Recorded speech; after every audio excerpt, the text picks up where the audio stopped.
যা হচ্ছে অন্যায় হচ্ছে। পুলিশের উপর আক্রমণ করা তো অন্যায়। যারা করেছে তাদের বিরুদ্ধে কঠোরতম ব্যবস্থা নেওয়া উচিত। কঠোর ব্যবস্থা তো নেওয়াও হচ্ছে। অনেক কটা মামলা হয়েছে সন্দেশখালীতে যারা গণ্ডগোল করতো তাদের বিরুদ্ধে। কিন্তু সন্দেশখালীর রেখাপাত্র কোথায় গেল? এরা সব এই সময় তো নরেন্দ্র মোদী স্বয়ং সন্দেশখালীর নাম বলতেন, উনি ভুলভাল বলেন তাও বলতেন। সুতরাং এটা রাজনৈতিক নয়। ওখানে যে কোনো প্রান্তিক এলাকা, ওখানে আইন শৃঙ্খলা খারাপ হয়েছিল, তারই সুযোগ নিয়ে এই ধরনের ঘটনা ঘটছে। ইডি কেন্দ্রীয় বাহিনীর পর সন্দেশখালীতে এবার আক্রান্ত হলো পুলিশ। পুলিশ পেটিয়ে সন্দেশখালীতে অভিযুক্ত তৃণমূল কর্মী ছিনতাই। একজন পুলিশ অফিসার সহ 6 জন পুলিশ কর্মী আহত হয়েছেন। আর এরপরে রাজনৈতিক তরজা কিন্তু চরমে উঠেছে।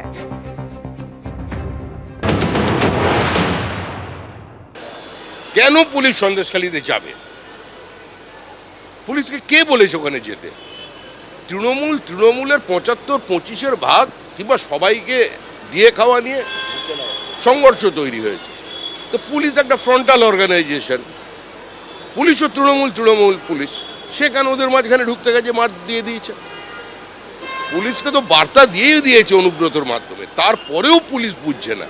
আইজুল গাজীর জমিতে নোনা জল ঢুকিয়ে ভেড়ি করেছিল মুসা, এ নিয়ে মামলা হয়েছিল। এরপর আদালত সেই জমিতে 144 ধারা জারি করে, কিন্তু তারপরেও আদালতের নির্দেশ মানেনি মুসা বলে অভিযোগ। এরপর পুলিশের তরফ থেকে তাকে থানা আসতে বলা হয়, কিন্তু তখনই পুলিশের ওপরে হামলা হয়।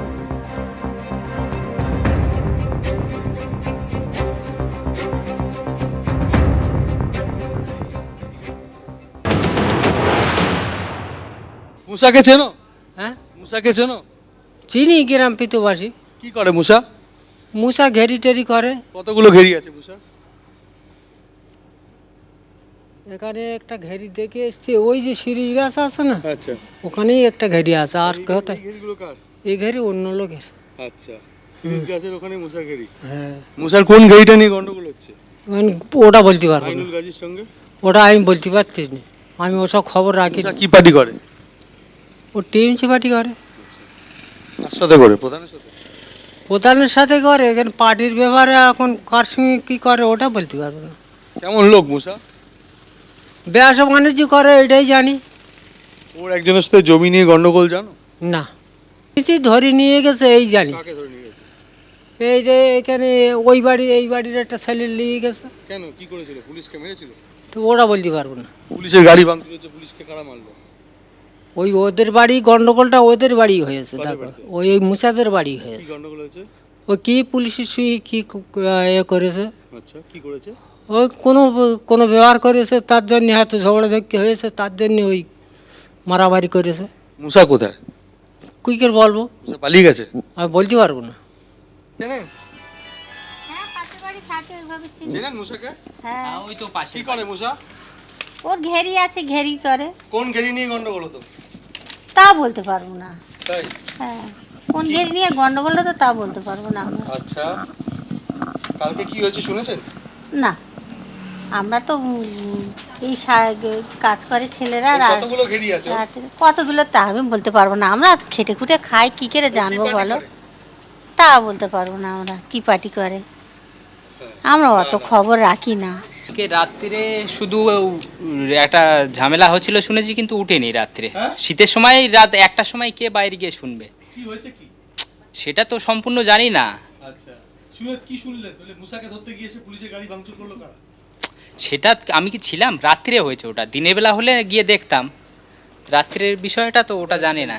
ইডির পর এবার আক্রান্ত হলো পুলিশ। ঘটনাস্থল ফের সেই সন্দেশখালী। 2 বছর আগে 5 জানুয়ারি 2024 সালে আপনারা জানেন যে রেশন কেলেঙ্কারি তদন্তে সন্দেশখালীতে গেছিল ইডি এবং সেখানে আক্রমণের মুখে পড়তে হয়েছিল শেখ শাহজাহানের বাহিনীর দ্বারা। সেই ঘটনারই পুনরাবৃত্তি হলো আজ।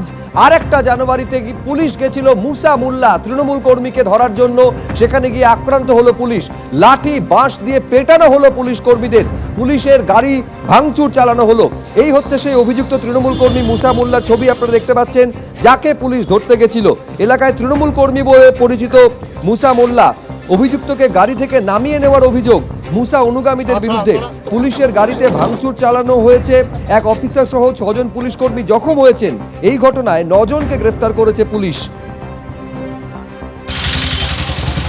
এখন পুলিশ কি জন্য ধরতে গেছিল মুসা মোল্লাকে, তার বিরুদ্ধে অভিযোগ হচ্ছে জোর করে চাষের জমি দখল করে সেখানে নোনা জল ঢুকিয়ে ভেরি তৈরি করা। ঠিক যে অভিযোগ উঠেছিল শেখ শাহজাহানের বিরুদ্ধে, একই অভিযোগ সেই মুসা মোল্লার বিরুদ্ধে। আইজুল গাজীর একটি জমি যেখানে মুসা মোল্লা কাজ করত একটা সময়, 8 বছর আগে এখানে ধান চাষ হতো, সেই ধান চাষ করা জমি জোর করে দখল করে নেয় মুসা বলে অভিযোগ। আর এখানেই নোনা জল ঢুকিয়ে ভেরি তৈরি করে সে, আর এই ভেরি তৈরি করাকে কেন্দ্র করে প্রতিবাদ করেন আইজুল গাজী।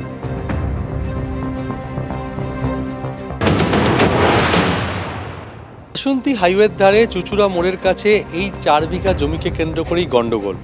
মুসা মোল্লা একসময় এই জমিতেই কাজ করত এবং এখানে ধান চাষ হতো। আমরা রয়েছি ঠিক মুসা মোল্লার বাড়ির পেছনে, যে 4 বিঘা জমি যেখানে এখন ভেরি করেছে মুসা মোল্লা, আর এই ভেরি তৈরি করাকে কেন্দ্র করে গন্ডগোল। আইজুল গাজী, অর্থাৎ এই আইজুল গাজীর এই জমিতেই মুসা মোল্লা কাজ করতো এক সময়। 8 বছর আগে এখানে ধান চাষ হতো, সেই ধান চাষ করা জমি জোর করে দখল করে নেয় অভিযোগ মুসা মোল্লা, এবং এখানে নোনা জল ঢুকিয়ে ভেরি তৈরি করে। আর এই ভেরি তৈরি করাকে কেন্দ্র করেই প্রতিবাদ করেন আইজুল গাজী, আদালতের দ্বারস্থ হয়। আদালতের পক্ষ থেকে এই জমিতে 144 ধারা জারি করা হয়, কিন্তু অভিযোগ মুসা মোল্লা এই 144 ধারাও মানছিলেন না, আর সেই কারণে এখানে তিনি জোর করে ভেরি করছিলেন। তার ফলে আদালতের যে নির্দেশ ছিল 144 ধারা অমান্য করা, এবং তার ফলে আদালত অবমাননা করছিল মুসা মোল্লা, আর সেই কারণে পুলিশের পক্ষ থেকে তাকে বেশ কয়েকবার নোটিশ করে তলব করা হয়, কিন্তু মুসা মোল্লা হাজির হয়নি। আর তার পাশাপাশি পুলিশের পক্ষ থেকে তার বিরুদ্ধে মামলা রুজু করা, আর সেই মামলার তদন্তে এসে আক্রান্ত হলো নেজার থানার পুলিশ। আরে এই জমিটা কি দখল করে নিয়ে কবে থেকে সেটা? আজ 8-10 বছর হচ্ছে। কে তাই মুসা দখল করেছে? কেন দখল করলো? কেন? ওখানে ঘের করতো। চাষের জমি ছিল? আমাদের চাষের জমি। আগে কি চাষ হতো আপনাদের ওই জমিতে? ধান চাষ হতো। তারপরে তারপরে ঘের করছে সব। কে ঘের করলো? ওরাই ঘের করলো। কেন মুসারা তো জোর করতে পেলো? আগে চাষ করতো মুসারা তোমাদের জমিতে, তারপরে জমি দখল করে নিল। কি পার্টি করে? কাজ আছে বাবা, আমরা জানি না। মানে এত ক্ষমতা মুসা জোর করে দখল করে নিয়েছে, জোর করে চালাচ্ছে এসবগুলো।